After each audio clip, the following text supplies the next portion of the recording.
أعوذ بالله من الشيطان الرجيم بسم الله الرحمن الرحيم السلام عليكم ورحمة الله وبركاته البرهان هدى إله Бог.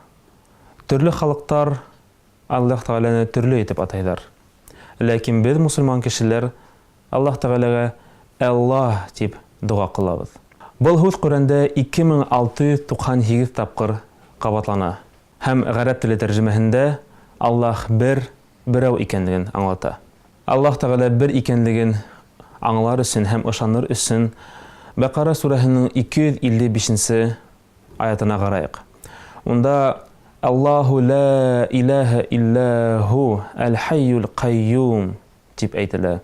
Аллаһ ул бер генә, Аллаһ Тәгаләнән башка илаһ юк һәм төрле янлектәргә гомер бирә.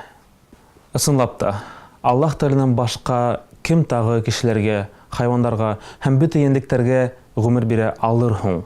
Миллиард булган кешеләр, хайвандар, үсемлектәр, янлектәр бөтәһенә бер Аллаһ гына гомер бирә ала. Әллә табигатьме, әллә кояшмы, әллә кеше үземе? Табигатьтә булган идеаль система, кеше системаһы, кояш системаһы, космос, йондызлар, моны бөтәһе эволюция эшләнеме? Юктыр. Моны бөтәһендә Аллаһ Тәгалә барлыкка килдерде. Коръән аятында Әл-Гафир сүрәһендә 64-нче аятында булай дип әйтелә. Аллаһу ләзи джа'ала лакумул арда қарара вәс-самаа бинаа. Аллаһ Тәгалә һезгә ерде өй итеп, күкте түбә итеп бирде. Һез яшәһен һәм табынһын өчен. Уйлап карагыз, безгә яшәү өчен, безгә уга табыну өчен һәм дөрес итеп яшәү өчен Аллаһ Тәгалә безнең гомергә, ошо дөньяга бөтен шарттар бирде. Һәм Коръән аятында булай дип әйтелә. Инна фи залика лааятин лиқауми ятафаккарун. Бында уйлаган кешеләр өчен насихат, уйлаган кешеләр өчен аяттыр дип Аллаһ Тәгалә безгә әйтә. Аллаһ Тәгалә булһа, ничек аңларга Аллаһ Тәгалә бер икәнлеген? Әйдәгез уйлап карайык. Аллаһ Тәгалә икәү икән ди. Һәм безнең илдә, ошо зур матур илдә 2 президент икән ди. Әлбәттә, һез аңлайһығыҙ, безнең илдә бик зур проблемалар булыр ине. Бәлки, иләһтәр 2-3 булһа, без ошо иләһтәрнең конкуренцияһын үзебезнең гомеребездә, үзебезнең яшәүебездә һизер инек.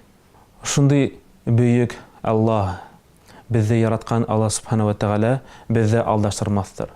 Һәм Ихлас сүрәһендә Аллаһ Тәгалә «Кул хуаллаһу әхәд» әйтегеҙ, мин Аллаһ бер икәнлеген дип безгә аңлата. Шуңа күрә безнең Аллаһ берәү. Хәзер тагы ныграк аңлар өчен әйдәгез үзебезнең рухыбызга һәм йөрәгебезгә карайык. Безнең йөрәк, безнең рух генә мөгъҗиза көтә, мөгъҗиза эзләй. Шуңа күрә яңа елда, туган көндә без теләктәр теләйбез. Һәм бер кемдә безгә ярдәм итә алмаган сакта безнең йөрәк кемдән һорай һуң? Безнең йөрәк безнең уйыбызга каршы Аллаһ Тәгаләнән һорай. Шуңа үзебезнең йөрәгебезгә карап та аңларга була. Аллаһ Тәгалә бер икәнлеген. Аллаһ Тәгалә шул ук Әл-Гафир сүрәһендә булай ди. Бисмиллаһир-рахманир-рахим. Ва қала раббукум уд'уни астаджиб лакум.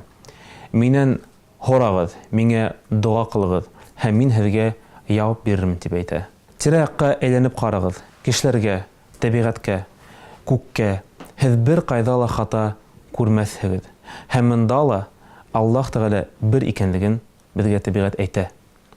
Һез күзгә караһагыз да һез кемне күрһегез? Кешенеме? Кешене генә түгел. Һез Аллаһ Тәгаләнең бөеклеген һәм рәхмәтлеген күрһегез. Вальхамдулиллаһи раббил аламин.